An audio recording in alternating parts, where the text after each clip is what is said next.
Welcome back, everybody, into Bills Chat Live. I am Josh McCarty. With me, as always, is Luka. And Luka, it's football eve. Yeah, I guess you could say that. I mean, look, we all know I am not exactly the biggest fan of preseason football and stuff like that. I will even be attending this game tomorrow. A friend of mine has offered a seat next to himself to join. I just look at it as a good opportunity to watch certain things and enjoy a beautiful Saturday, hopefully with some sun, although I think it's going to be a little windy out there in Orchard Park, and kind of enjoy the vibes and things like that. It's just a good way to spend the Saturday. So it's exciting though for everyone else. I know everyone else is big preseason football people out there. So we have a Bills game to talk about, and that's exciting. And I can even get behind that. And I'm not going to the game. I live in St. Louis, but this is a great regular season tune up because although it is on Saturday, 1 o'clock kickoff, there's a game on at the same time, the Titans and the Bears. So I get to test my new TV setup now that I've switched away from DirecTV to Fubo since they lost Sunday Ticket. And yeah, we'll get it going. We have a lot to get into tonight, though, Luka, because we are going to talk about this Bills Colts preseason game. And what starters are we going to see? We know who we're not going to see. McDermott already said we will not see Josh Allen and Stephon Diggs tomorrow against the Colts. When will we see Josh Allen and Stephon Diggs? Luka and I will give our thoughts on that as we move along. What can we expect expectation wise, volume wise from first round pick Dalton Kincaid tomorrow? I have some thoughts on that, Luka, and I will get into that. And then I really want to dive into this wide receiver depth chart, Luka, because I think coming out of camp after the Andy Isabella signing, and with some of the guys that are shining on the bottom end of the roster, this might be the most interesting position group to track in these preseason games. So we have a lot to get into, but let's start it off with Sean McDermott on Thursday on the close of training camp said that we will see the majority of the starters, but that does not include Josh Allen and Stephon Diggs. Majority can be a loose word. We know that majority could just mean as many as more than half.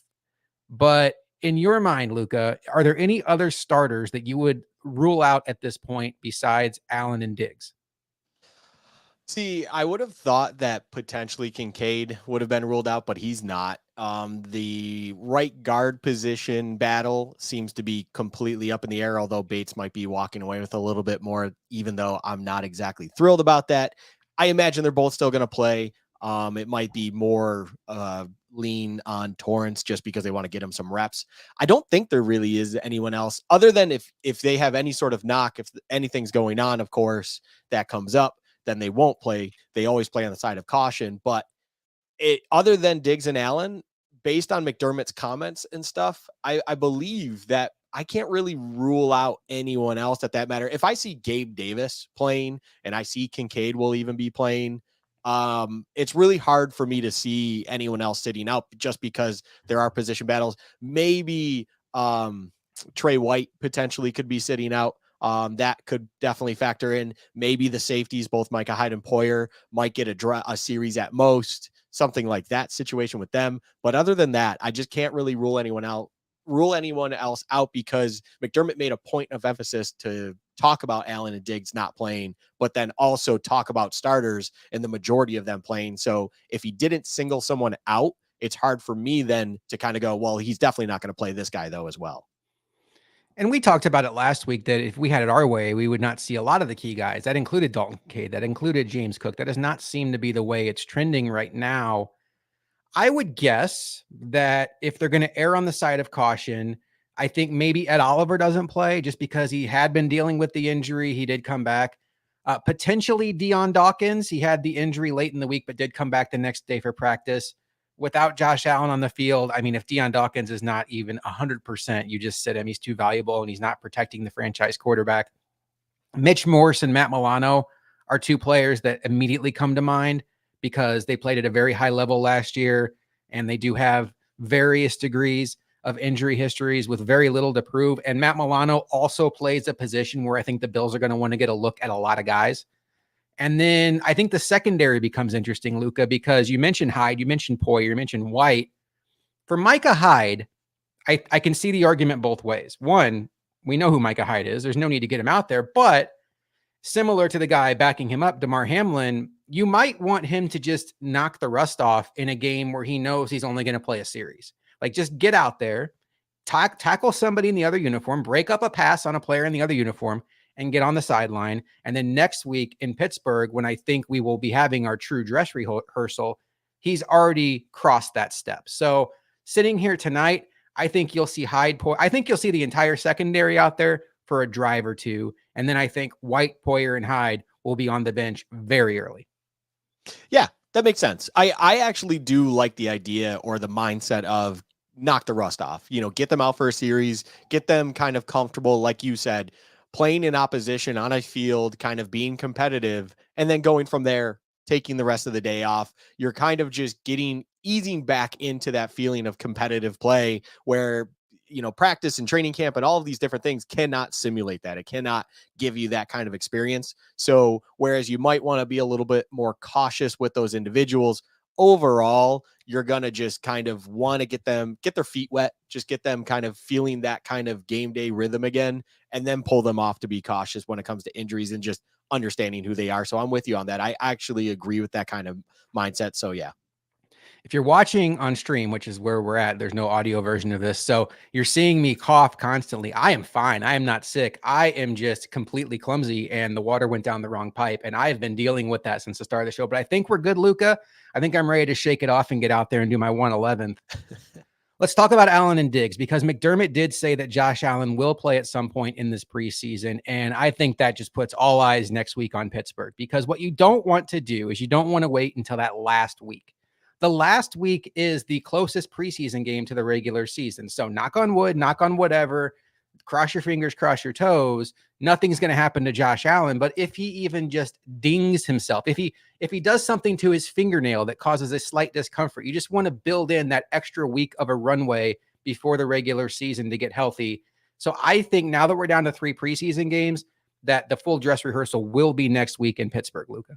Yeah, I think being that they will play, they're going with kind of everything we've seen over the past few years. It's going to be the same kind of schedule, the same rhythm, everything like that. You're going to see kind of that dress rehearsal next week in Pittsburgh. It makes sense. It's week 2 of the preseason, and then week 3 of the preseason becomes kind of all the depth players, all your young players. You're just getting out there to get them some game time, evaluate them before you have to then make those tough decisions and move on forward. So next week has been circled as that time. We will see 17 and 14 out there in some capacity, and we will move on as if it was any other preseason. I know we kind of brought up, or maybe, myself brought up a point or question where, being that this is the one home preseason, would they change that up? Clearly not. McDermott is just a kind of a guy who likes routine, a guy who likes a structure. He's sticking with it. And there's nothing wrong with that. There's nothing wrong with it whatsoever. You give them one more week of practice, and then they can do it how they need to in week 2 and go on with their day. No problems with that whatsoever. John Robert brought up a good point. We will not be seeing Terrell Bernard in this game. He had a hamstring injury that popped up on the last day of training camp, and that probably all but seals his chances of winning the middle linebacker job from Tyrell Dotson. He was behind in that race. I do think it at least slightly opens the door for a player like a Balin Spector to put himself back in that race, should he have a really good preseason game with the extra snaps he's going to see. But Terrell Bernard and Damian Harris will not be on the field tomorrow. They've both been dealing with various injuries. Obviously, Von Miller and Tyler Matakevich will also not be out there for the Buffalo Bills. Luka, there's a comment in here from Roy Collins, who is just one of our favorites. He's here every week, and he says, waiting to see which non-top 5 wide receiver has some nice games, causing Bills fans to debate whether he earned a roster spot or not. And that's where I want to start off this conversation with wide receivers, because the perceived top 5 right now is Diggs and Davis, obviously, Khalil Shakir, Trent Sherfield, and Deontay Hardy.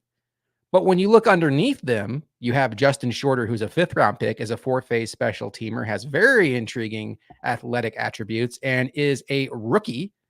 And then you have Andy Isabella, who has been actually making plays offensively in camp, and should he pop a kick return in the preseason, could answer 2 different needs for these Bills. And then I want you all to listen to this name, because unless you're paying super close to training camp coverage, you may not have heard of it. Tyrell Shavers, undrafted free agent from the University of Alabama, a 6'4" wide receiver that by all accounts has made the most of his opportunity in camp. I think right now he's tracking to be a priority free agent practice squad for the Buffalo Bills. But where I'm going with all this, Luka, is the Bills are only going to keep 6 wide receivers, I think. And I think just lock it in stone, Diggs, Davis, Hardy, and Sherfield are going to be on the roster. I think Shorter's going to be a lock.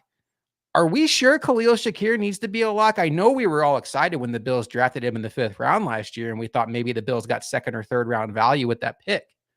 But the story on Khalil Shakir in training camp is, despite getting ample opportunities with the first team, it's been very up and down, inconsistencies with catching.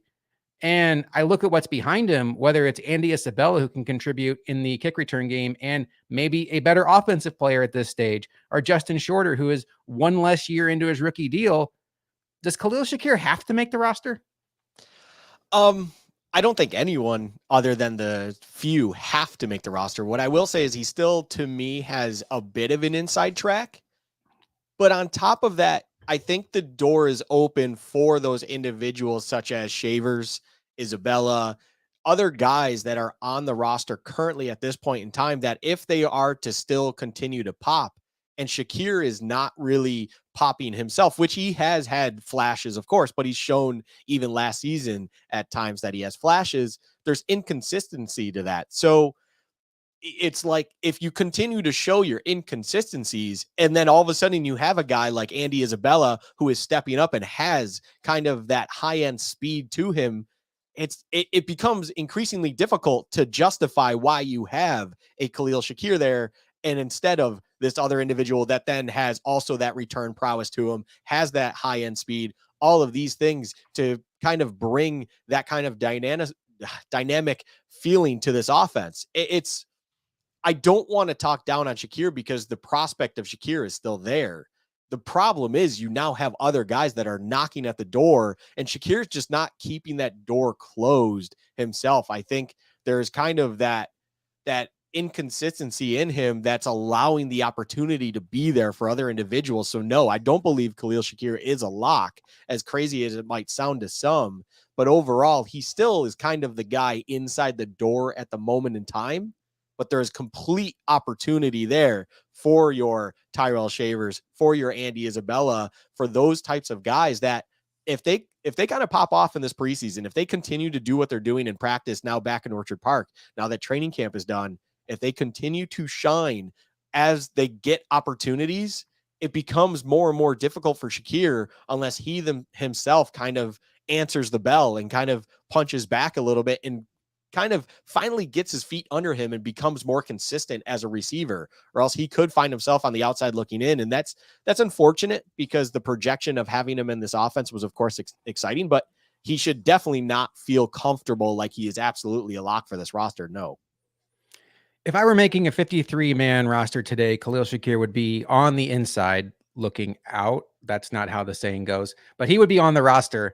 And I just wanted to bring up the topic only from the standpoint of, I have the opinion that if the Bills had their way before training camp started, that Khalil Shakir was going to be the 3rd wide receiver when they were in 11 personnel. It felt like he was the first man in line whenever they went to those formations.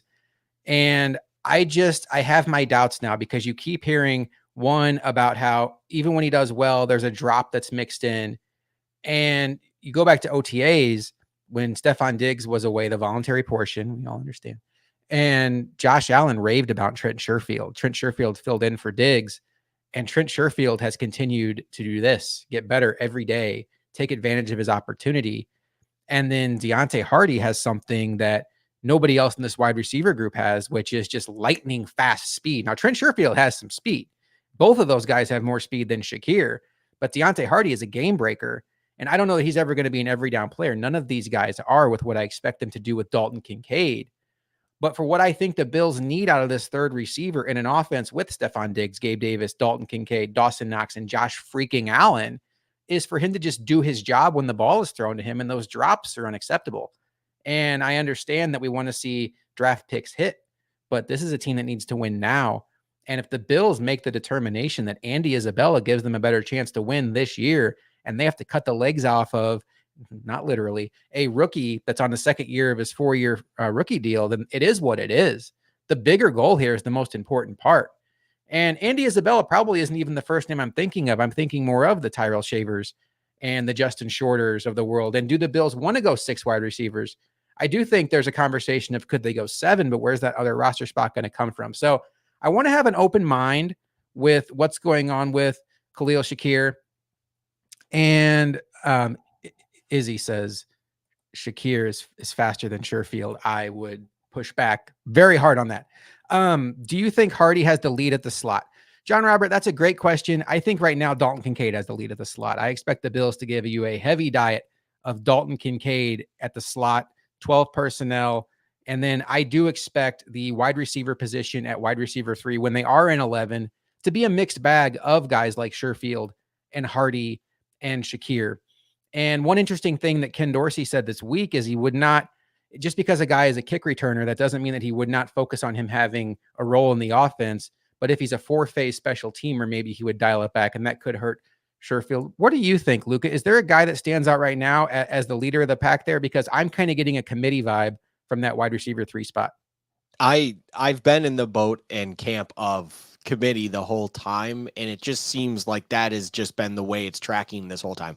We've talked on numerous programs and stuff like that about positionless football kind of being an individual that can do a lot of different things. You need to have a lot in your toolbox. You need to have capabilities of being able to do 2, 3, 4 different things.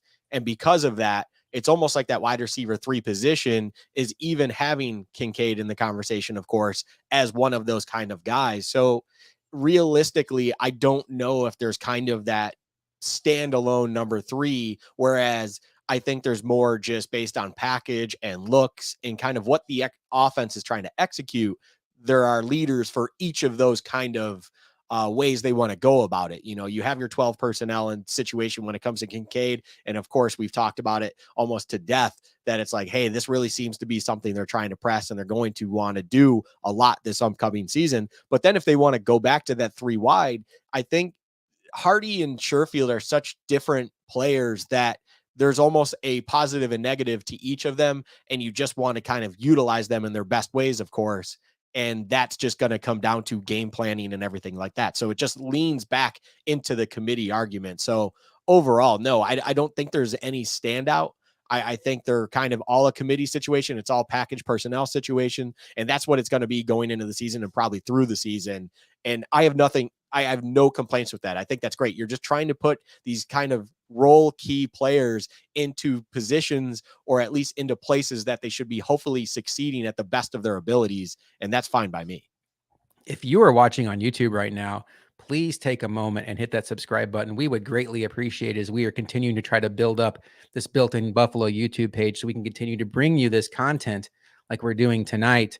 Question here or a comment here from Roy Collins, which I think is the next obvious path here is if they only keep 3 running backs, which I would predict at this point. Now, this is in my brain classifying Reggie Gilliam as a tight end. 3 running backs would be Damian Harris, James Cook, and Latavius Murray. They could keep 7 receivers, but I will tell you, Roy, as somebody who's been obsessing over this 53-man depth chart, I have a hard time keeping 7 and keeping 3 running backs without squeezing off a defensive lineman that might make you feel uncomfortable, like a Shaq Lawson, or a defensive back that might make us all feel uncomfortable, like a Damar Hamlin. So that's where those tough conversations come in. And it's all the things the Bills are going to have to work with. And Luka and I actually have a plan for a 53-man roster projection show coming up in a couple weeks. We have some special guests lined up for that. We will announce that at a later date, but you've all heard of them, and we are very much excited about that. And I will tell you, Luka, this question from Charles Rizzo is where I want to go next. Do you think Gabe Davis has his first 1,000-yard season? I've seen a lot of optimism on Gabe Davis from what we've seen at training camp. And you and I were admittedly skeptical after what we saw last year. And we know he dealt with the high ankle sprain week 2, and that really did slow him down. Felt like he was really missing that 5th gear as the season went on in his routes. And, you know, from playing sports is when you're overcompensating from an injury that you're not used to playing with, your focus can't be on 100% elsewhere. So I think some of his concentration drops could actually be him just thinking about his ankle hurting. It makes sense in my brain. I am not ready to anoint Gabe Davis after a strong August. I've seen Duke Williams. I've seen Brandon Riley. If you go back long enough, you've seen Clarence Coleman. But we've seen Gabe Davis play well in the NFL when it matters. I would say that for where we're at here on August 11th, everything you've wanted to see from Gabe Davis, we have seen. It's fantastic. It's much better than the alternative to hear he can't get open in camp. But I still am in the camp of I want to see him do it in the regular season consistently, week after week after week. I don't want to see 200 yards against Pittsburgh and then 3 weeks in a row where he only gets 2 catches. If he can get past that, if he can become a more reliable target for Josh Allen, presenting himself as a reliable target at all areas of the field and not just deep, well, then the sky is the limit for Gabe Davis. Yeah. The wrap-up point you just brought up there is spot on. You just need consistency. You just need him to be a more reliable target, of course. Hopefully you can be that. But even going further, I think you're a little harsh in bringing up examples of why you don't want to go at him when it comes to his August. That's pretty brutal because none of those guys even showed anything in the regular season where Gabe Davis has at least showed something. But overall, yeah, I want to see it to believe it, of course. I love the optimism, and the one thing I'm gathering from this August reports when it comes to Gabe Davis and everything kind of being shining and bright and beautiful when it comes to his kind of projection right now is that he's clearly a hard worker. And he even voiced how criticism and just doubts about him last year were getting to him at times. I can't remember when and where that came up, but I know it's out there, public record. But overall, he hears the doubters. He heard the problems and everything like that.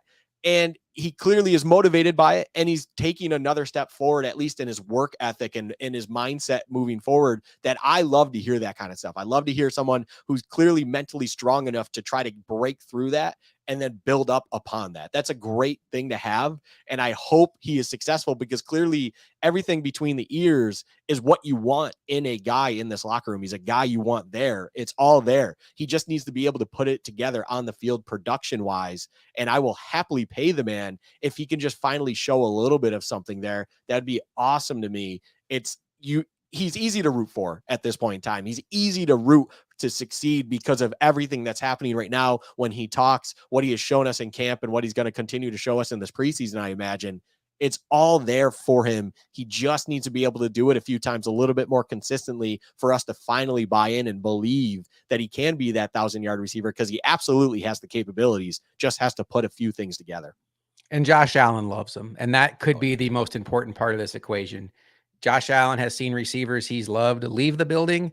And I think if Josh Allen has some power in that building, and honestly, I think Brandon Beane and Sean McDermott love him. I think he's thought of higher in that building than he is thought of if you were to take a popularity poll among fans.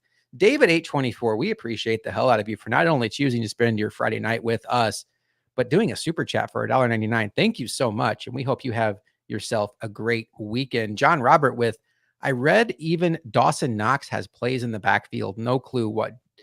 Luka, this is an interesting point because I think when the Bills drafted Dalton Kincaid, the easy move for all of us to make was, oh, well, this probably is going to scale back what Dawson Knox does in this offense. He's going to be the inline blocker at tight end and maybe kind of take on the extreme way of looking at it, that Lee Smith role. Well, Dawson Knox is not Lee Smith. Dawson Knox he's not Travis Kelce. He's not Mark Andrews. He's not George Kittle. He's not Darren Waller. He's in that next tier, though. And he is a very explosive tight end. He was top 10 in yards per catch, top 5 in touchdowns at tight end last year.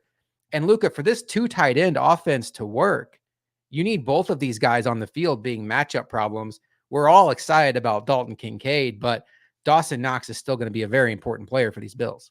1,000%. I think it's easy, like you said, to overlook the Knox factor when realistically, when you look back at it the past couple seasons, the reason they gave him the extension that they did is because he could kind of play that positionless tight end, slot when it comes to what he can do and his capabilities. He would be kind of lined up wide at times and be able to be just a legitimate receiver. He can, of course, block and do all that stuff. Yeah, you don't need to limit what you do in Knox just because all of a sudden you have a shiny new toy in Dalton Kincaid. You kind of want them to both have the abilities to do either or, because then you have yet another level of keeping the defense guessing. You need to continue to have weapons and abilities that keep it guessing when it comes to the defense that you're playing against. Everyone needs to be positionless. If you want to do anything with this offense successfully week in, week out throughout the entire season, going into the postseason, you need to keep defenses guessing. And the best thing you can do with that is if all of a sudden you have Kincaid out there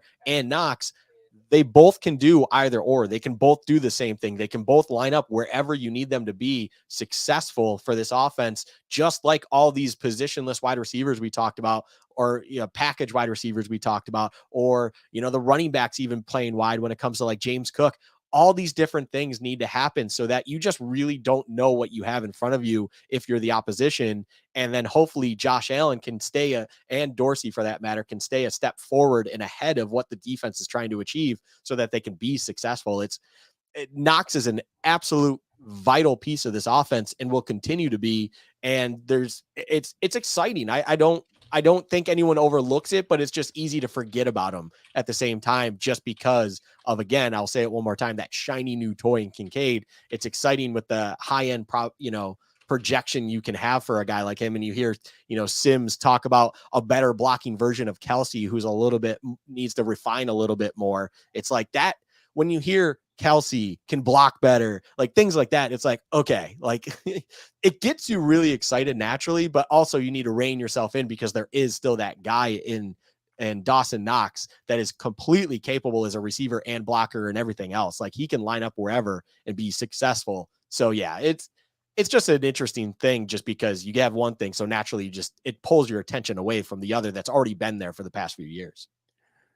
Well, the reviews on Dalton Kincaid could not have been better as training camp has gone on. He has seemingly become one of Josh Allen's favorite targets. He's made highlight reel level catches and has been stealing the show at training camp. But Luka, tomorrow against the Colts will be the first time that many folks that didn't get out to St. John Fisher will get to see Dalton Kincaid. And my question to you is, what do you expect to see from Dalton Kincaid tomorrow? Do you think because he's a rookie, he'll get an extended look and play into that late first quarter like McDermott said some starters will? Or will this be a quick cup of coffee drive and get him on the sideline? No, I can picture him playing basically the first quarter. Like kind of the starter mindset with a lot of the other guys. Kind of give him a couple drives because I think there's value in just kind of, you don't want to do one drive with him and pull him off, or you can do that, but I think there is value in having him go out there for another drive and just kind of get comfortable with getting back out there and trying something else. And I guarantee in the game plan, in the scripted plays for the offense, there's probably 2, 3, 4 plays that are going to be primary looks when it comes to like probably a quick out, something real simple and basic, of course, but going to Kincaid just to get his hands on a ball in gameplay and kind of get him comfortable. It's not about the fans in that sense. It's more about Kincaid himself, just getting him comfortable in that environment at the next level so that, once the time comes that he needs to be doing that under the bright lights of that is week one, right out the gate on Monday Night Football, he's already kind of used to it at that time. And I'm sure he's going to be out there for the entire period of time when it comes to Allen's offense week 2 against Pittsburgh, preseason week 2, I should say, and stipulate. But overall, I anticipate tomorrow for him to get a couple drives in there. I anticipate for him to be kind of pegged with all those other starters that McDermott was talking about going late into the first, if not the entire first quarter, depending on how the game goes. So I easily see that scenario for him more so than kind of single drive, get him out there, get his feet wet, and then get him off to the sideline like a Micah Hyde or something else might be in the secondary on the defensive side. I'm with you. I think he'll be out there for a couple of drives. I think there'll be a play or two that is specifically drawn up, a one read play, easy pitch and catches to get his feet wet, get the fans excited, and get him out there. I would not expect to see anything fancy with him. I would not be surprised if he lines up in line tomorrow. I think it's going to be very basic. The whole offense is going to be very basic. But Dalton Kincaid has been the Bills' biggest offensive investment this offseason as far as the capital they spent to get him and the guy that is supposed to inject the most upgrade into this offensive passing game. So they certainly aren't going to show their hand tomorrow against the Colts backups. Quickly, Luka, are you excited about Anthony Richardson tomorrow? Yes. It's funny to say, but the number one person I will be paying attention to is the opposition's quarterback in Anthony Richardson. Being that I will be there, I am fascinated to see it's kind of the way I felt about a Josh Allen in a sense, or I'm trying to think, Trey Lance, stuff like that. Guys who came into the league with a lot of athletic ability, but there's a lot of questions, unknowns. There's a lot of raw athleticism to them. So it's like, okay, how are they going to be in their first game time action? I mean, we just saw last night, or most saw, I did not. I only hear this through all reports and highlights because I do not watch preseason normally in my off hours. But CJ Stroud was kind of being just absolutely obliterated in social media, and everyone's already willing to claim that he's a bust. It's preseason. I'm not going to be that guy about Anthony Richardson, but I'm fascinated to see how he performs in that first game. I am too. And I want to root for the player. I mean, we can all certainly empathize with what it's like to spend a high draft pick on a quarterback and then watch the preseason games just nervous and excited. We saw the good with Josh Allen. We saw it with EJ Manuel. If you're old enough like me, you saw it with JP Lossman. All those guys had moments of optimism. Lossman was a little rough around the edges. He didn't play much his rookie year because he got hurt. Troy Vincent decided to lay him out in training camp. Anyway, I want to get to Sue Ann's question here because I think it's a good one before we pivot off of Dalton Kincaid here. Is there going to be too much pressure on Dalton Kincaid as a rookie? And that's interesting, Luka, because that's one thing I think that gets lost in this conversation of his athletic ability and the mismatch that he and Dawson Knox can put on defenses, and the 5 eligible receivers the Bills have the potential to go out there with Davis, Diggs, Knox, Kincaid, and James Cook, with Josh Allen at any point a threat to run with it. Is he still a rookie? And he can be as polished as we want, and he can run routes like a 10-year vet, and he has the best hands in the draft. We've heard it all, but he's still a rookie. And the first time he steps on the field is going to be Monday Night Football against Aaron freaking Rodgers and the New York Jets on national TV when the whole world is watching. So to just assume he's going to be fine would be a leap. But having watched a lot of football in my day and understanding that all of these rookies are projections, we don't know anything about any of them. I have not seen one hint of anything from Dalton Kincaid, both his personality and his production to this point and what he did in college, that suggests this is going to be hard for him at all to get over the pressure. Yeah, I don't live in a world for the most part where these kind of high-end rookies feel pressure like what we kind of used to feel like with these professional athletes, say 10, 15, 20 years ago, because I think they're more and more trained now to really handle attention and being in the limelight 24/7. I mean, social media and everything like that alone kind of just naturally trains you to understand that you're always being watched, you're always being evaluated, you're always being judged, things like that by people you may know or not know. It doesn't matter. And that's kind of really what it is. Like, say 20, 25 years ago, before Twitter and social media was so prevalent in sports and everything for that matter, I think it was more because those moments, say week 1 on Monday night, that's kind of your first exposure at that time to the world. And up until that point, no one really kind of had a lot going on. It's like Dalton Kincaid has kind of lived in a world of social media and being under the microscope going back to college. Now, this is the pros. This is another leap. Yes. And I do think there will be the natural jitters just when it comes to his own internal kind of, it's you're starting a new job. It's your first day on the job with it's your first sales call. It's your first, your big project that you're managing, whatever it might be that you do professionally. It's the first big thing that you've done. You're going to have your natural jitters with that. But I think that will be it when it comes to Kincaid. I don't know if pressure is necessarily going to get to him. And on top of that, I just want to credit Bills players, the Bills coaching staff, all of them, like Dawson Knox, for example, just to single out one individual. Every time Dalton Kincaid is brought up, every time Kincaid becomes the focus of your conversation and everything, he kind of goes above and beyond and goes out of his way to kind of just talk about him, talk about how much he loves them, the team loves them, loves him, and everything like that. And I think there's something in that when it comes to they're preparing him really what I think to kind of being a key player right out the gate and being under the microscope, since he's kind of that high-end rookie on this competitive team, this Super Bowl contending team. They understand that there's something there. And I think there's, something to be said with how this team is, managing the psychology of Kincaid and kind of prepping him for that, because they also understand that he will be under the spotlight a lot when they're on a lot of national televised games. And then week in, week out, they're going to be in the national media. So he needs to be prepared for that. And they're doing a great job just kind of going above and beyond to talk about him and just let him be in kind of the spotlight so that he's used to it by that point in time. One other piece of this, and I really like this question by Sue Ann because I hadn't really thought of it, and it's a good thought experiment, is if I always talk about my age, you don't have to be this old to remember this, but back in 2014, when the Bills traded up to get Sammy Watkins, he had to come in right away and be the alpha in that room. I mean, they had Robert Woods and Marquise Goodwin. Charles Clay was not even here yet. So I mean, maybe Scott Chandler at that point, but it was the Sammy Watkins show. He had to come in and be the reason why the passing game worked with a quarterback that was not fully developed like Josh Allen is. It was EJ Manuel going into his second year, and then eventually Kyle Orton. What Dalton Kincaid walks into is an established group where Stephon Diggs is gonna be the straw that stirs the drink in this passing attack as far as weapons goes. And we know Gabe Davis and Dawson Knox will do their thing. And Josh Allen is one of the best quarterbacks in football. So as much as we are counting on him to be an addition to this offense without him was top 5. So I think that does take some of the pressure off. He doesn't have to go out there and be the best player on the field against the Jets for the Bills to win. Would it be nice if he was? Yes.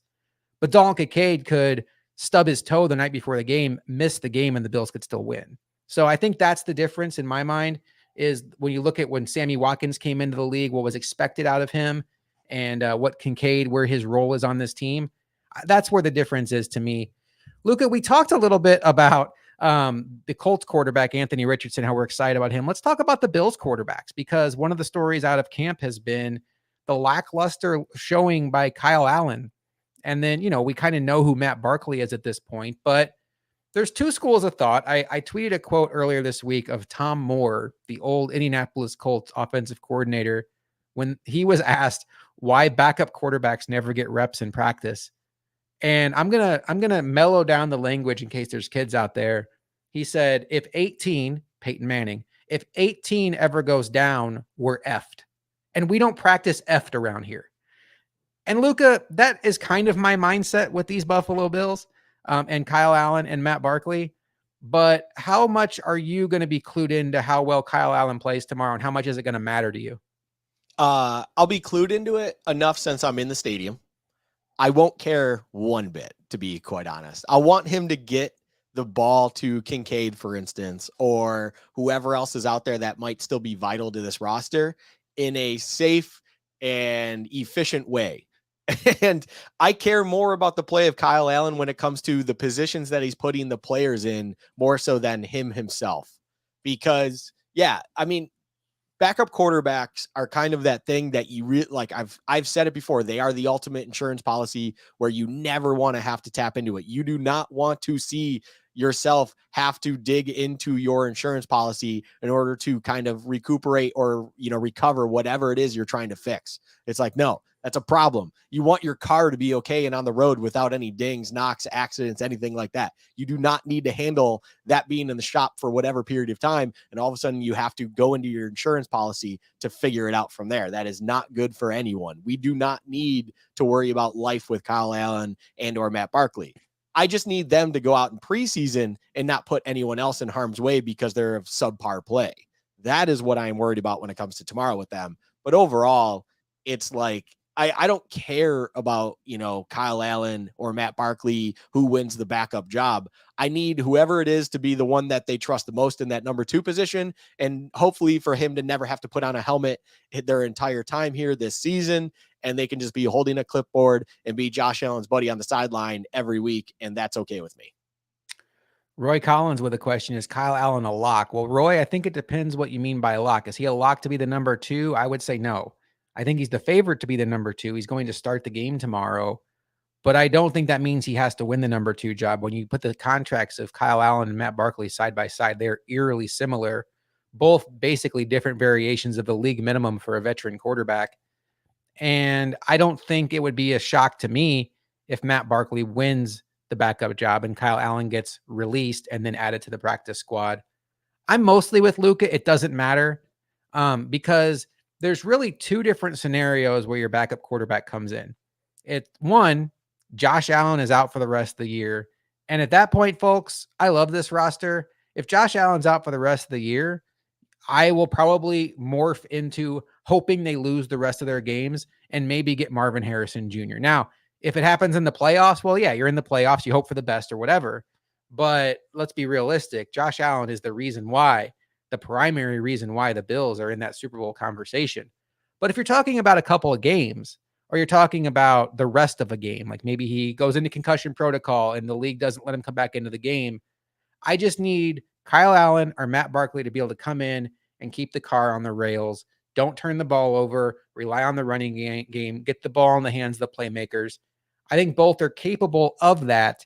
But yeah, I would, to tell you I was confident in the backup quarterback would be a lie. I think Mike Shope on WGR had a great point though today. He said, the problem with Kyle Allen and Matt Barkley when you're watching them in camp is they're coming in right after Josh Allen. So you're watching like a top 3, top 4 quarterback in the entire sport, and then you're watching like the 60th best quarterback, and then trots in the 90th best quarterback. There is a drop off there. There's a talent gap, and I think that's important to keep in mind when we're figuring out the backup quarterback situation. I still would predict that Kyle Allen is the guy to end up ultimately backing up Josh Allen. We appreciate you all hanging out with us now. We have a chat full of people. Any more questions for us? We'll happily get to them. But Luka, I have compiled a list of the 5 things that I am excited to watch for in tomorrow's game against the Colts. Are you as excited as I am to go through this list? I'm going to go ahead and say no. I think you're the most excited for this because it's talking about preseason football and things to watch where my attention is already not 100%. But yeah, I'm excited to go through it anyways, Josh. I'm excited to hear what you have to say. So it started off as 5 players to watch, and knowing me, it immediately turned into 7 because I can't even follow my own rules. So then it became 5 things to watch, but it really is going to be players. And I will tell you all that at least for now, my focus is on the back end of the roster. I think there will be a point here in mid-August where we start to have that realization we have every year where, okay, we've spent so much of the last 2 months focusing on who the 4th cornerback is and who the 4th tackle is. And that ultimately is just not going to matter whatsoever once the season starts. But for now, I do want to keep my focus there of the guys that will make the roster. But the first guy I'm going to mention, I think, does have at least a glimmer of hope of being a starter on this team. Baylon Spector. The injury to Terrell Bernard on Thursday, I do think closed the door on his chances of being a starting middle linebacker for the Bills, at least to start the season. But what this did is it gave Baylon Spector a much larger snap share in this game against the Colts, an opportunity to go out there as a second-year player and prove himself. I still think Tyrell Dodson is going to be the starting middle linebacker opening night against the Jets. But if Baylon Spector goes out there in 3 quarters of play and has 12 tackles, a couple tackles for loss, maybe gets his hands on an interception, that's the kind of stuff that it'll be hard to deny. And if he shows athleticism, quite frankly, if he shows the direct opposite of what we saw from Bernard last year, where the game just looked like it was moving way too fast for him in preseason, if he shows decisiveness and instincts and coverage, I think there's a path for Baylon Spector to re-enter this middle linebacker conversation. It's unfortunate for Bernard, but Luka, you know this as well as I do. Oftentimes in sports, these one-on-one battles for starting jobs, it does come down to level of play, but sometimes they sort themselves out with injuries, and an injury creates an opportunity for somebody else. The best ability is availability. That's what you have to be available, and you have to seize the opportunities when they're presented. And that's what this is. It might be because of unfortunate circumstances at the expense of another player, but overall, this is an opportunity for Spector to get his name back in the hat and just be seen. If he can then kind of be seen and kind of stand out in that middle linebacker position, because there could be something if he pops off on the tape, if he's live game and on the tape, Spector is popping off and he's just looking phenomenal. And Dodson kind of just becomes the vanilla ice cream that he is to the coaching staff. And it's like, okay, let's see if we can continue that next week in Pittsburgh. And then, that same outcome happens again. And he's showing good things in practice. Yeah. By the time you get to the preseason game 3, where you do normally play a lot of those depth guys to kind of really hone in those kind of roster decisions, the 53-man roster, maybe all of a sudden you do mix in Dodson and Spector again when you didn't think you were going to be doing that, because you just want to give it one more opportunity in that 3rd preseason game, just because Spector has played himself back into that. I think there is an opportunity there for him. It's again, one more time, due to an unfortunate circumstance with Bernard, but overall, players can step up in those moments and really stand out among the rest. And if Spector were to be able to do that, it's awesome to see, but he needs to be able to seize it. He has to kind of show up. Tomorrow's a very big day for Baylon Spector. That's for sure. I think it's weird to say it's a preseason game. It's week 1 of the preseason, but when it comes to the landscape of his career and kind of where he's projecting on this roster, especially in the immediate future, it's a big game for him, because if he can seize that opportunity, I'm with you. I think this is a moment for him to potentially get his name back in the ring at that middle linebacker position battle and maybe kind of make some noise with it going into then Pittsburgh, where there will be a lot more starter game time and stuff like that. And maybe he can pop off again and become a legitimate competitor for that spot. And there's more than one job available for him right now. We're focusing on starting middle linebacker, but what if he plays well enough to leapfrog Terrell Bernard as the first linebacker off the bench? And that could create a midseason opportunity for him with an injury to one of the two linebackers to come in and play and leapfrog Terrell Bernard and the other backups, AJ Klein, guys like that. All right, Dorian Williams. Number 2, Alex Austin, Bills 7th round pick cornerback. Now, this is down the depth chart. I don't think Alex Austin's going to factor much into the Bills' success in 2023, but this is a loaded DB room. It's hard to make a 53-man roster without cutting off a name like a DeMar Hamlin or a Cam Lewis right now. It's just tough. It really is. Or Saran Neal. Alex Austin is a guy with 4 years of service on his rookie deal since they drafted him. Is if he can show enough to make that conversation difficult, the Bills could talk themselves into adding him to the back end of that roster because they have 4 years of cost control. Luka, I know we talked about him a little bit last week. He's not super consequential for this particular season, but is Alex Austin somebody you think that could elevate himself to roster status with a strong preseason? Yeah, absolutely. He can elevate himself. It's going to take a lot. I think, like you said, it's a very loaded room. And when it comes to the conversation of make or break this roster, he kind of has things stacked up against him. Just because I think more of the extras that could be held onto the roster are not necessarily your third boundary corner when it comes to a single side on the depth chart. You're probably looking more at your Dean Marlowe or your, other guys like Siran Neal, things like that. Those are going to be the kind of the on the brink of the 53. And unfortunately for Alex Austin, he is definitely below both of those individuals. So it's tough for him. But if he can, seize the opportunity of just getting that second half, I'm assuming tomorrow he will be second half kind of in the play. But overall, he's going to need to stand out. He's going to need to be able to do a lot to show this coaching staff and show everyone that he needs to get a second look and maybe an opportunity to crack that 53-man roster. I just think there's a lot stacked against him where it's going to take an incredible performance for him to kind of change the minds. Luka, I can't resist what's going on in chat right now. I know the look on your face. I have to get to it.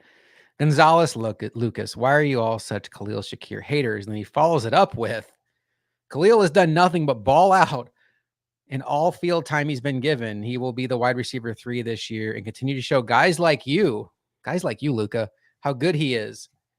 Gonzalez, my guy, I don't know if you showed up later or not, but we both predicted Khalil Shakir will make this roster. It's just more about, is he for sure going to be the wide receiver 3? And at this point, I would say no. We settled on it. It's going to be a committee situation. I'm curious what you mean, and I'm not going to get into a dialogue with you because you don't have a microphone, but what you mean by he's balled out every time he's been given a chance on the field, because we watched the games last year.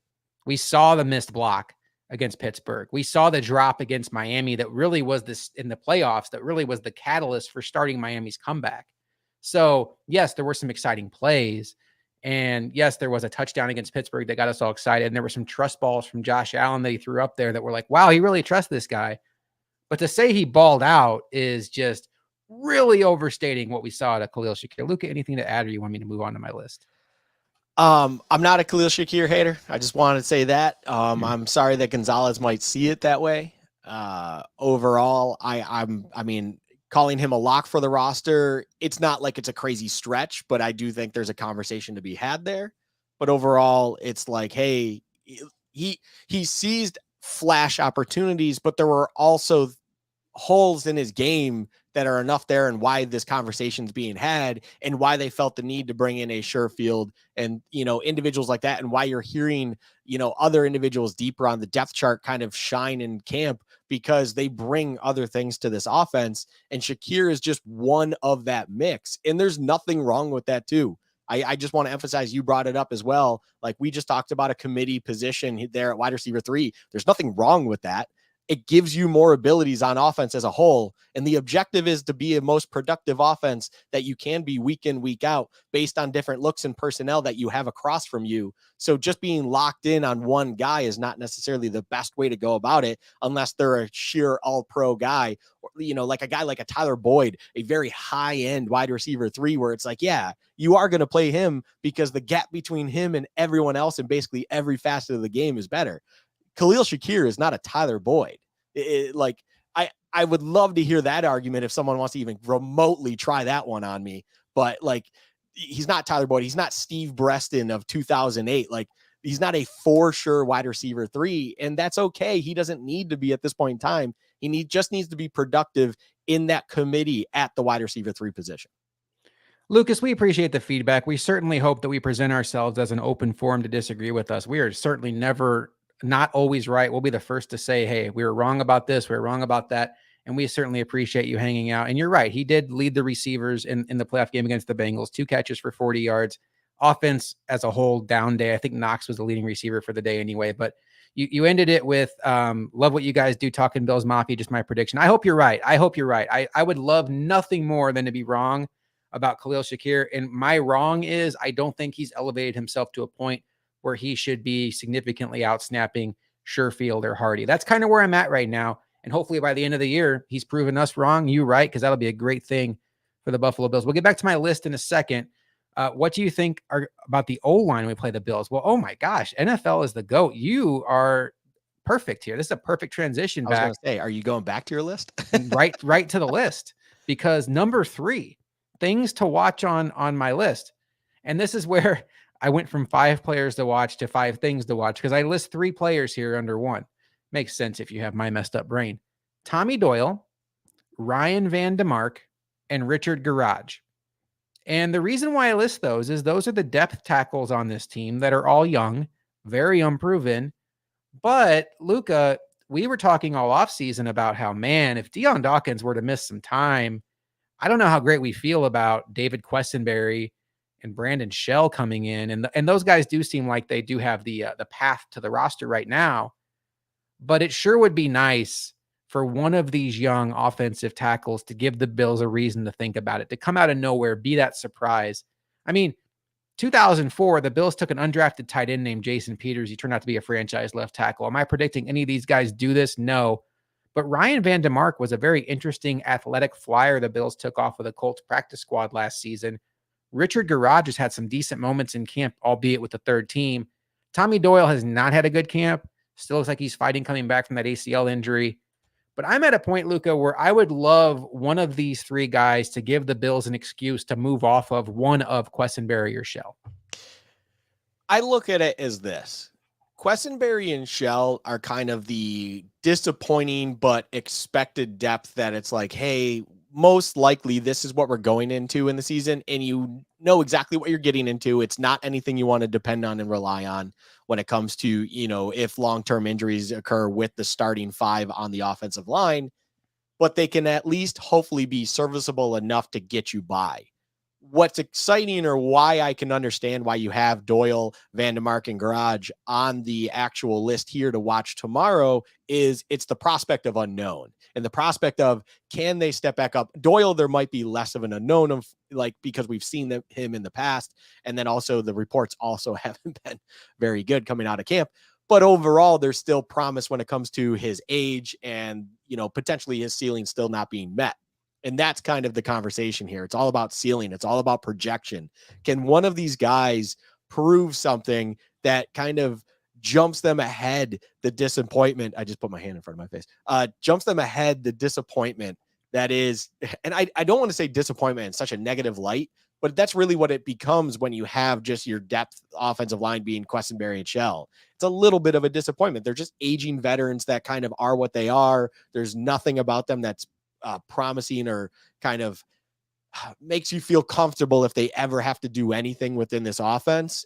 You want to see if there is something else, and maybe you have a sneaky little gem of a depth offensive line piece with Van DeMark or Garage. That would be so nice to kind of have that luxury of a guy project forward and kind of get himself above the ceiling that is below average depth piece or average depth piece. Like you want to see if there's maybe something there to then maybe give you that tackle depth that we really haven't had for years now. And it's hard to come by. No team really has tackle depth. If a team had tackle depth, I'm pretty sure they'd be trying to trade him for like 2 firsts at this point, because it just doesn't exist. You don't even have 32 teams worth of left tackles in the league, it seems like. So overall, it's a pretty thin position around the league. But it'd be nice to see Vandermark or someone like that step up and really become something that we didn't really see them being up until this point. I like this. I like this point of your list. I like this a lot because it's kind of trying to get something out of nothing in the hopes of getting better depth moving forward. Number 4 on my list is not a roster bubble player. He's actually somebody that still has a very good shot to be a starter, and that is second round pick Osiris Torrance. Luka, it feels like to me the momentum is moving toward Ryan Bates being the week 1 starter, both with the folks on site reporting what's going on. Ryan Bates looks like he's slightly outplaying Osiris Torrance. Torrance may have leveled off as camp has moved on, and that's okay. He's a rookie. You expect that, and you'd rather him level off now where he's still in the coachable phase of his career than level off 2 years into his career as an average player. But I feel like for Osiris Torrance to get back into this race, he needs to have a very good preseason game against the Colts. And I think he's going to play a lot. And I'm excited to see what he does with that opportunity, because you and I both would prefer Osiris Torrance on the field. And it's not because he's the brand new shiny toy we got in the draft. I mean, sure, there's a piece of that there, but he was largely considered the best interior offensive lineman in the draft. You know, depending on what you read, depending on what your scheme was. The Bills got him in the second round. They appear to be very excited about it. And they don't have a high-end interior offensive line. So I think him not starting week 1 doesn't have to be a catastrophe or a disaster. And in a lot of ways, it's predictable with Ryan Bates being a solid starter. But at the end of the day, it sure would be nice to get your second round pick on the field. And this appears to be his gateway to doing that. I like the idea of giving him a higher snap share, letting a guy that currently seems like he's sitting in the position Bates kind of relax a little bit. It's essentially you just giving the meaningful reps that a young player at this level needs to get in order to get more familiar, become more comfortable and things like that, while also seeing what you have in him. So it's like, I think there's a lot of high-end talent. And as you mentioned, we both are kind of wanting him to be the guy, wanting him to be the starter, just because it adds both more flexibility and potentially more higher ceiling to a guard position, something that we really haven't had in a long time. We haven't had high-level guard play in years. It's the prospect of the potential, again, when it comes to Torrance, and understanding that this guy is the real deal. This guy's legit.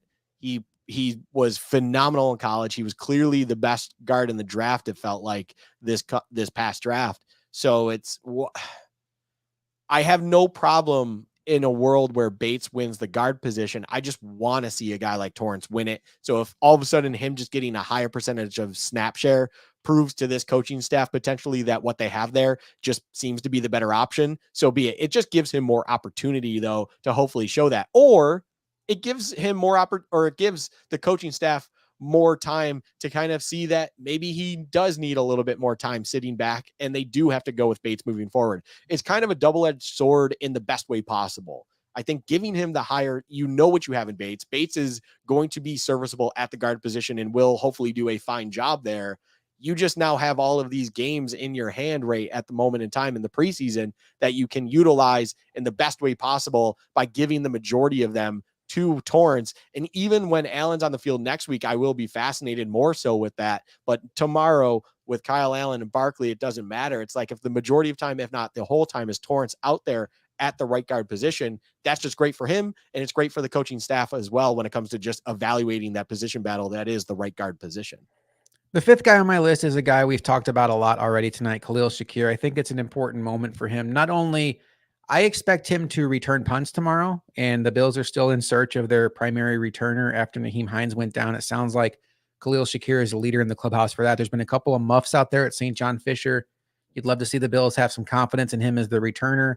I'd love to see him get some opportunities to catch the ball, run after catch, make some plays. And it would be great if Khalil Shakir could really put a stamp on this game.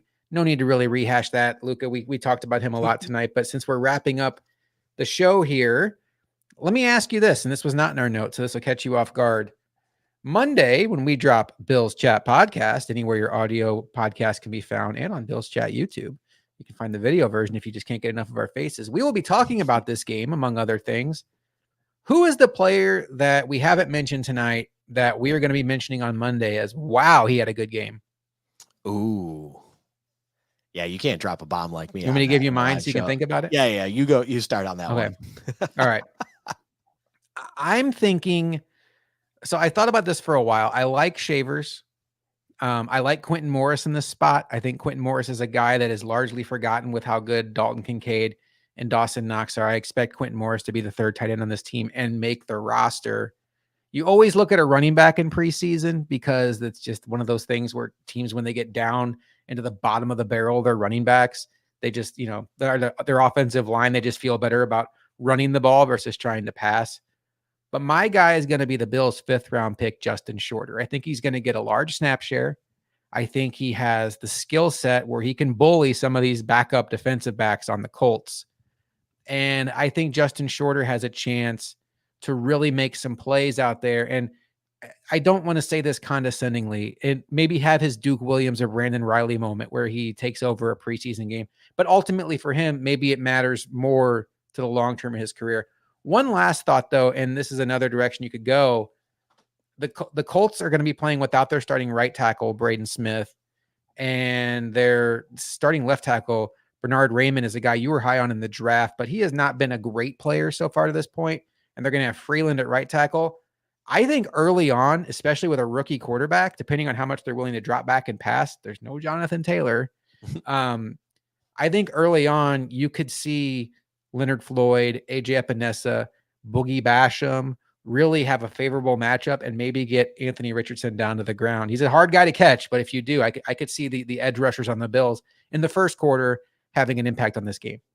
It's funny. I almost thought you were going to go there, but overall, the name that kind of, looking over the depth that I have in front of me and stuff, the name that my eye has been drawing to this whole time is Darrington Evans. Just for some reason, I'm like, he seems, just based on just who he is as a player, what happens in preseason games and stuff like that, especially the first preseason game, he could be easily someone we're sitting here talking about being like, are they going to go 4 running backs deep?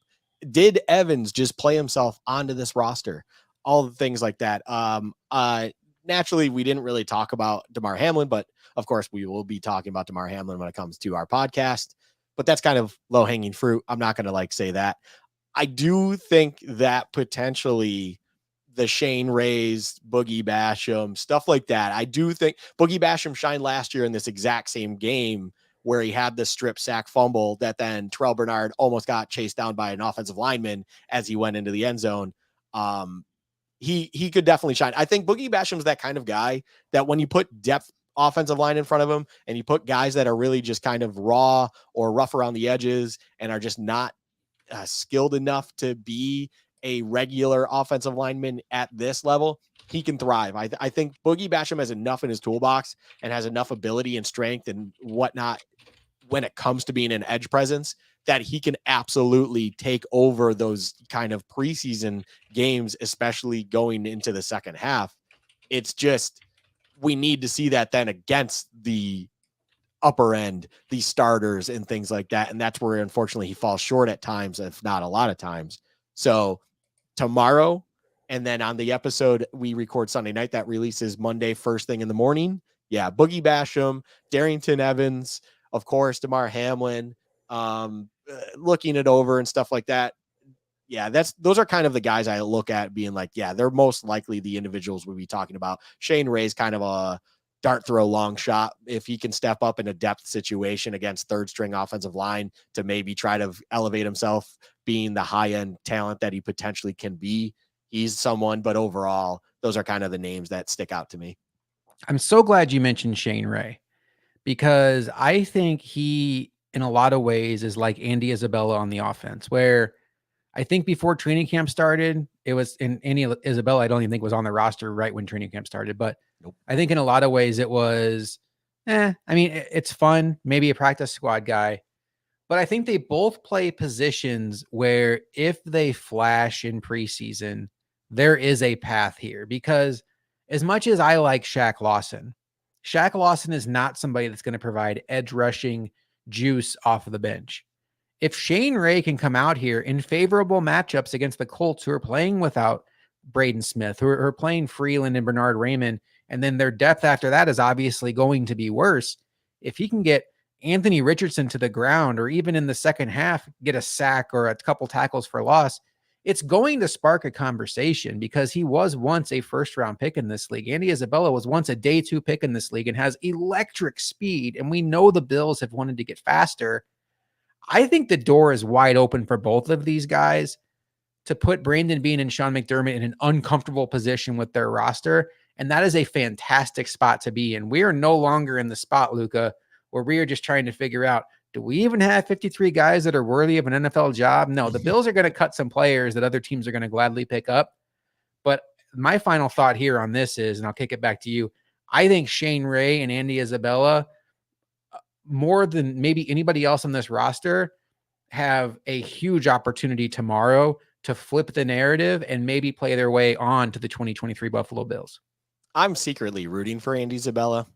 I kind of have an affinity to him, just going back to when he was first drafted, where he was fascinating enough, he was speedy enough, he was on a team that I enjoyed watching on the regular basis out there in the desert, where it's like, if he could just be in the right situation, if he could figure things out, he was not perfect even out there in Arizona and stuff. It's like, you just need things to work out. But if he can kind of find his niche, if he could maybe win the returner position, win the returner job and really excel and force the Bills' hand to be like, hey, you either got to keep 7 receivers on this roster, or you have to make a very difficult decision on who you're going to let up, because he clearly won the returner position. I'm okay with that, because it just, you can never have too many good options. Like, as you said, we're no longer living in a world where, do we even have 53 grown men willing to roster and pay an NFL wage? No, we have to actually make very difficult decisions. And you will probably have guys like Shane Ray on the kind of veteran practice squad situation here with the Bills, and then still trying to make a roster somewhere. It's interesting. It's like, it's funny too, because I look at tomorrow's game in a very interesting lens, where the Bills are a team that there's a lot of fun, different individuals that you're going to be paying attention to that can win jobs. Things like Andy Isabella, Shane Ray, if he stands out, stuff like that. It's like, cool. It's like, they're exciting guys that you'll see later on in the game. But then overall, it's like, I expect the Colts overall to be a better looking team on the offensive side of the ball, because you are Anthony Richardson, Gardner Minshew, and Sam Ehlinger. It's like, and we're going out there with Kyle Allen and Matt Barkley. Not to spoil anything, I will be gambling on that game, and I will be probably betting the Colts, because they just have better quarterbacks going out there. That's just how you bet preseason games. You are degenerate. But overall, it's just funny to me, because it's like, look, there's a lot of different things you can look at with the Bills in the third and fourth quarters of a first preseason game that will be kind of interesting to me. Andy Isabella returning kicks and probably getting some wide receiver snaps. Shane Ray getting a lot of edge looks and stuff of that nature against Sam Ehlinger back there for the Colts. It'll be fascinating to watch that game tomorrow, as much as I just do not. I say all of this stuff with a massive tongue-in-cheek situation here, because it's like, it is so painful for me to try to sell myself on like, oh man, I'm really looking forward to Jake Funk in the backfield with Sam Ehlinger against Shane Ray on the Bills defense, and Alex Austin covering out wide with Juwan Winfrey. Oh, what a time it's going to be tomorrow. If the Bills lose tomorrow, is it going to ruin your day? No, no. I mean, I just said I was going to probably bet on the Colts. Yeah. I haven't made that decision yet, but it's like, if Sam Ehlinger versus Matt Barkley is the matchup with depth pieces around them, I'll probably just take the guy who's younger and has an arm for himself. But yeah, it won't. Result does not matter when it comes to actual fandom and the landscape of my mental capacity to handle whatever happens. So I have one final thought here before we kind of let everybody know what's coming up this week on Bills Chat. I was looking back at some old Bills Colts games, and there's some doozies. There was the snow game with Ryan Fitzpatrick, week 17, where the Colts had everything wrapped up, but Reggie Wayne and Dallas Clark were like a couple catches short of some important benchmarks. So they basically came in and threw screens to both of those guys to get them their catches and got the backups in, and then the Bills ran them out of the building. That was Terrell Owens' year. I was going to say is, that was also just fun fact. All-time favorite Bill for name-wise, Joe Klopfenstein played that game. Oh, there you go. Boom. I remember that game forever because he played that game randomly. I don't know why. Sorry, move on. There was the Marlon Mack game in Josh Allen's first year where they went to Indy and Josh Allen was hurt, and they had finally realized maybe Nathan Peterman's not the answer. Like, oh, weird, right? So let's just sign Derek Anderson off the street. And the Bills went there and scored 5 points. There was the opener in Rex Ryan's first game where Tyrod Taylor hits Percy Harvin for that big touchdown. And I'm just telling you, Luka, that was like one of the more hyped moments in drought Bills, because I really thought that team with Rex Ryan had a chance to be special. That was pretty cool because the Colts were highly ranked. Yeah, I think they may have been coming off their AFC title game at that point in time. Yep. They were certainly making deep playoff runs. And then the all-timer for me, I went to a Bills-Colts game, by the way, 2003. I went out to the only time I've ever been to Buffalo for a game. The Bills lost to the Colts, I want to say 17-14. Adrian James had 2 rushing touchdowns. The Bills were spiraling out of control at that point of the season. But the all-timer for me, 2006, the Bills go to Indy to take on the team that was about to win the Super Bowl. The Colts were going to go win the Super Bowl a couple months later, and they were a heavy favorite in that game. The Bills trotted out J.P. Lossman, and not even Marshawn Lynch at running back, not even Willis McGahee. It was the A-Train Anthony Thomas was their starting running back in that game. And they go into this game against the best offense in the league. Dick Duran is their head coach, folks. So maybe you know where the story's going. First drive, the Bills drive down. I mean, they're putting together a drive. They're going for it. 3rd and 9 from the 10-yard line, halfback draw to Anthony Thomas to kick the field goal. They played for the field goal against the Colts. They actually almost won the game. Ryan Lindell missed a field goal in that game. Terrence McGee had a fumble return for a touchdown. They clearly didn't do anything offensively. But anyway, I just thought that was like the ultimate sum up of Dick Duran's time in Buffalo, which was, hey, 3rd and 9, and Peyton Manning and Marvin Harrison and Marvin Harrison wasn't there. Reggie Wayne, Joseph Adai, and Dallas Clark on the other sideline. But let's go ahead and play for our field goal because that'll work. Spoiler alert, didn't work. All right, Luka, we have our Bills Chat podcast coming up on Monday, and we will obviously be recapping everything that happened in the Bills-Colts game, everything notable. We're not going to go through like a full game review like we do during the regular season. We also have our next edition of Rivals Watch coming up on that show. We've really been enjoying that, taking a deep dive into the Bills' 2023 opponents. This week, we'll be taking a look at the others, which are the teams that aren't part of a division that the Bills play. So we are going to be focusing on the Cincinnati Bengals, the Jacksonville Jaguars, and the Tampa Bay Buccaneers. These are the 3 teams that, because of where they finished in their division, that's why they got matched up with the Bills. So that'll be a lot of fun. And then we also have on this show, and correct me if I'm wrong, but I think this is right. We have the announcement of the 4 Madden giveaway. Madden 24 is coming out next week, Luka. We're giving away 4 copies of Madden 24. It is not too late to enter our contest to get your hands on one of these 4 copies of Madden 24 that we're giving away. But we'll be announcing the winner on Monday morning when the podcast drops. Looking forward to that. And then, Luka, is there a Bills chat coming? Is there a Sabres chat coming out this coming week? Yeah, we're winding down here, Josh. I can tell. There will be a Sabres chat this week. Sabres chat this week will be real quick about the Metropolitan Division. I've been talking about it before when we promote it. Finally have things in order. Will not be traveling for work. We're good to go to lock this one in. I'm just going to be discussing how I did with the Atlantic Division, how everything's going on in the Metropolitan Division, the other division in the Eastern Conference, getting everyone up to speed, what has happened, including still wrapping my head around Erik Karlsson being now a Pittsburgh Penguin. I have no idea how they figured that one out, salary cap wise, but they did. And that's pretty wild. It's something I will say, not to steal it. It's awesome to see teams with legendary players and kind of on that last wind to really go all in and just say, screw it. Look, our future in our salary situation, we are effed in about 5 years, unless the salary cap goes up big, but it's like, we are effed in 5 years, but we still have legendary Sidney Crosby. We still have Evgeny Malkin. We still have Chris Letang. Let's go for it. Like, we didn't make the playoffs last year. It was a disappointment. Let's just get Erik Karlsson, just go all in for it. It's cool to see that kind of stuff, even though you're kind of competing with them to get the playoffs and try to get through them, of course. But I just love seeing teams actually do that whole balls to the wall, go for it. Why not? You have kind of a generation coming to an end. Try to see if you can squeeze one more cup out of it. So we'll be talking about that division, talking about the Metro as a whole, and kind of what their off seasons look like, and kind of how the Sabres stack up against those teams, as we are now only just over a month away from them reporting preseason games, which preseason hockey is just like NFL preseason, where it's a lot of prospects. It's not a lot of excitement. But the one thing I do like about preseason hockey, Josh, is it's like 2 weeks. There's like 5-6 games. And then next thing you know, there's regular season games. And it's like preseason didn't even happen. Like, I feel like NFL preseason drags a little bit. Preseason hockey is like here and gone in no time. It's like it didn't even happen. It's awesome. So yeah, that's what we'll be doing. A little bit of a Rivals Watch hockey edition with the Sabres.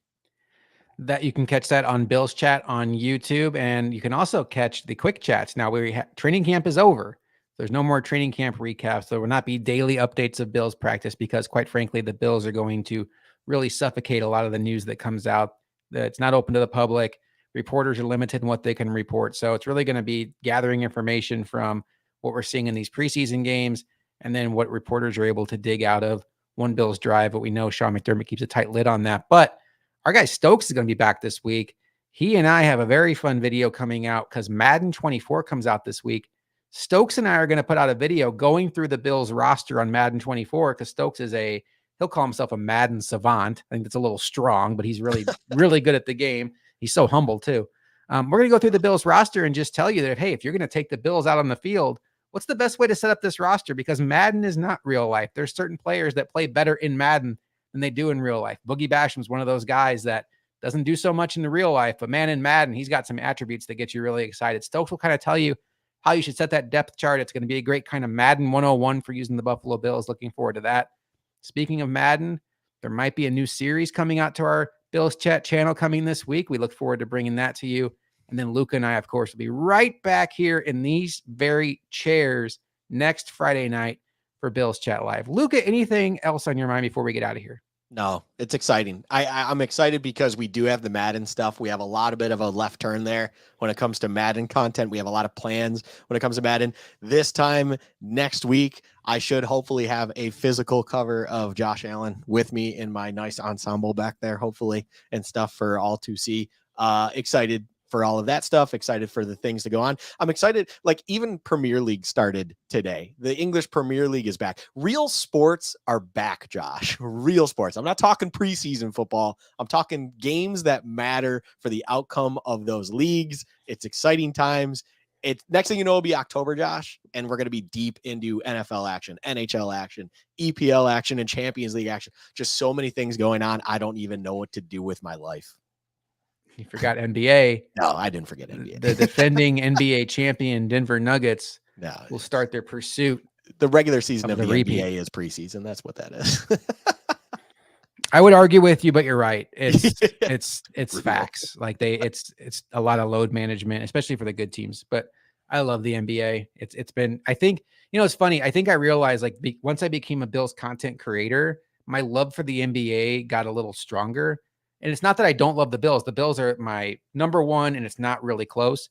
But it was just nice to be a fan without having to think, like, how can I turn this into an entertaining podcast? Like, just watch the game, cheer, boo, and not have to worry about, like, what am I going to say about this to make it sound interesting? So I think that's where that came from. And, you obviously aren't getting that with the Sabres. So maybe you're getting that with whatever Liverpool. Josh, I can absolutely separate myself from content to watching something as a fan. Like, it is still very real. It's Bill stuff. Like I sit there and I watch that game like anyone else, very intensely, things like that. And then it's almost like it takes you messaging me, say 20, 30 minutes after the game for me to reel in and be like, oh yeah, we should probably talk about XYZ 1, 2, and 3 on the upcoming podcast. And then I have to then reel it in and kind of go back in the memory bank and be like, oh yeah, this happened, that happened, so on and so forth. So I can at least separate that. And it's unfortunately for my emotions and my heart on my sleeve, it's the real deal when it comes to fandom. That's when you start slamming waters and coffee to get the other liquids out of your system so you're ready to go by that night. But I'm excited for it. We're almost to the regular season. We got to get through these preseason games first. Hey, one thing we can all agree on, whether you're a Bills fan, whether you're a Cowboys fan that found themselves in our chat tonight, we love that. Whether you're a Colts fan, whatever it is, let's just hope for no injuries. Preseason injuries are the dumbest thing in the world. No injuries to anybody important. And let's get to the regular season with the guys we expect to be out there. Luka and I will be back next week on Bills Chat Live. For Luka, I did it, got the point right. I am Josh McCarty. We will see you next week on Bills Chat Live.